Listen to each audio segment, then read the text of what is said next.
study they call Machiavellian intelligence.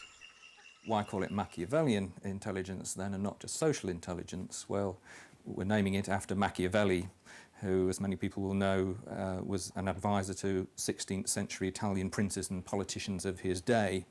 And the kind of advice he used to give, and the reason Machiavellians crept into everyday language as meaning kind of somewhat underhand form of social manipulation, was to, in the case of your subjects, to really manipulate them, often deceive them. So really to be socially manipulative, I suppose, is what's summed up by this notion of Machiavellian intelligence. A 9-year-old boy happened to come to the nut cracking site first, and he picked up a pair of stones and started to crack open oil palm nuts. Then the mother arrived. Already many chimpanzees started to crack open nuts, so the mother did not find a good stones to crack open the nuts. So what she did was as follows. First, she approached to the son and groomed very well. And she stopped and stood quadrupedally. This posture means, okay, you should groom back. So that the son stopped nut cracking and turned to the mother and tried to start grooming. And the mother suddenly took the stones that were used by the son. And while taking the stones, her face is like... So definitely it's an instance of deception in the wild chimpanzees.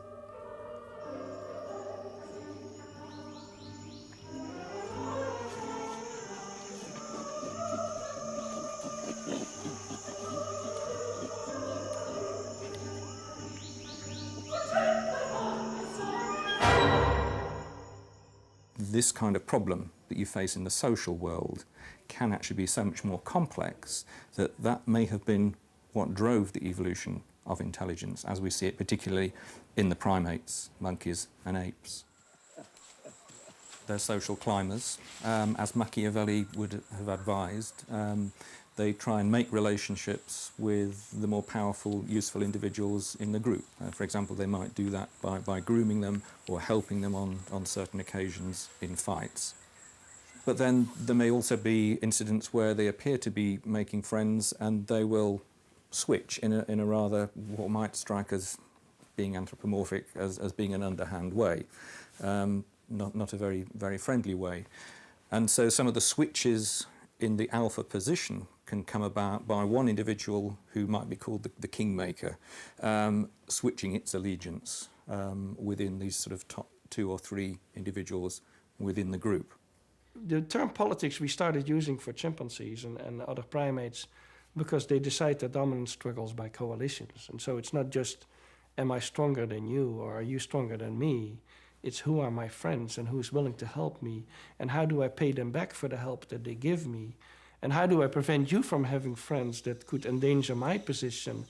And that's what chimpanzees are all doing. The male chimpanzees are constantly in the business of preventing alliances that may damage them and building alliances that may help them. And in that sense, they're deal makers and making transactions with each other and so on. They're very political creatures. Humans are very political, of course. And I think it's much more difficult to see that in humans because there's so much talk going on and we get distracted by all the language that we see. But if you were to turn off the sound on TV when you look at a debate between 2 political candidates, you would see all the body language that's going on. That's very similar to chimpanzee intimidation displays and stuff like that.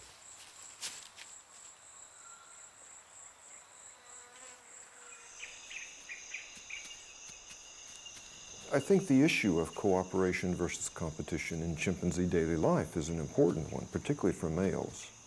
And when you stop to think about it, the same guys that save your life the last time you had a violent interaction with the neighbors are the same guys you're going to compete with tomorrow over the only swollen female in the group. And so in your mind, you've got to have the social smarts to be able to say, yesterday Fred was my ally, today Fred is my competitor, and yet, you know, I've got to somehow keep that all in balance because Fred and I are going to live together for the rest of our lives. It's easy for this notion of Machiavellian intelligence to be misunderstood as totally competitive and individualistic and selfish. But in fact, even what Machiavelli talked about involved making friends, cooperating with others. And that's an important way in which chimpanzees and other primates are Machiavellian. And I think when we come to look at human evolution and how a particular course of our history took a different line after we split from chimpanzees 5 million years ago, then cooperation at higher levels was really important for our ancestors too, in the particular kind of hunting and gathering which occupied so much of our evolutionary history. The accepted wisdom of evolution is that animals act in the self-interest of the genes they carry. Altruism, being nice to an unrelated individual at possible cost to yourself, has always been seen as a uniquely and rather perversely human behavior under the benign influence of our higher civilization. But now it seems altruism is breaking out all over. A rash of ape anecdotes seem sharply at odds with supposedly selfish genes.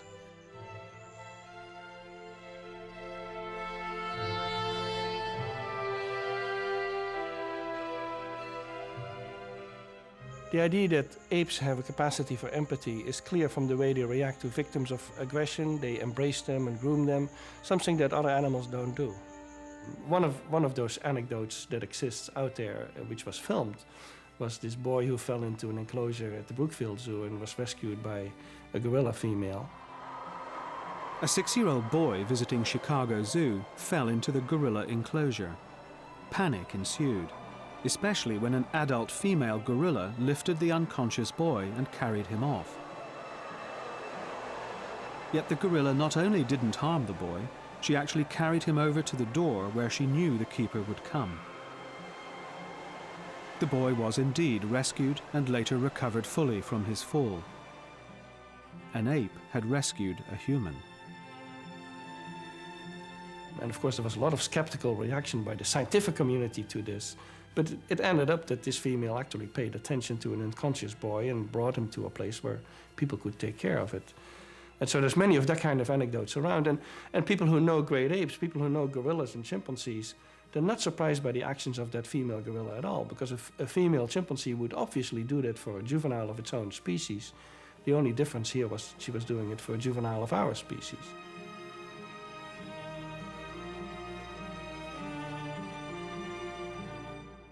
Some people have depicted us and all other animals as inherently selfish, but we have immediate impulses that are faster than we can control cortically. So we cannot really control these impulses. We have immediately impulses if we see someone in distress. And so the whole idea that we are inherently selfish is not true, because we are inherently also in touch with each other and affected by the emotions of others.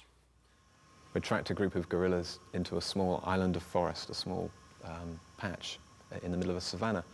And to get from this small patch of forest into the larger block of forest, they had to cross an area of grassland, open grassland.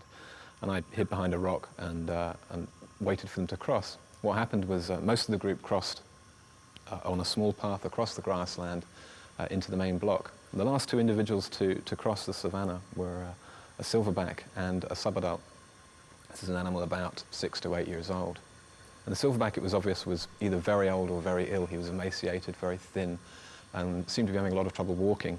He was stopping every few steps, looked very tired, as if he was maybe arthritic, which we know gorillas can suffer from. The subadult was behaving very strangely. He would walk ahead of the silverback a few paces, and then stop, turn round, and would walk backwards in front of the silverback very slowly, very carefully, just a few paces ahead of the silverback. And what we noticed was a gesture that the subadult was making, a sort of this kind of thing in front of the silverback's face. Very unusual. I'd never seen that gesture before. And it looked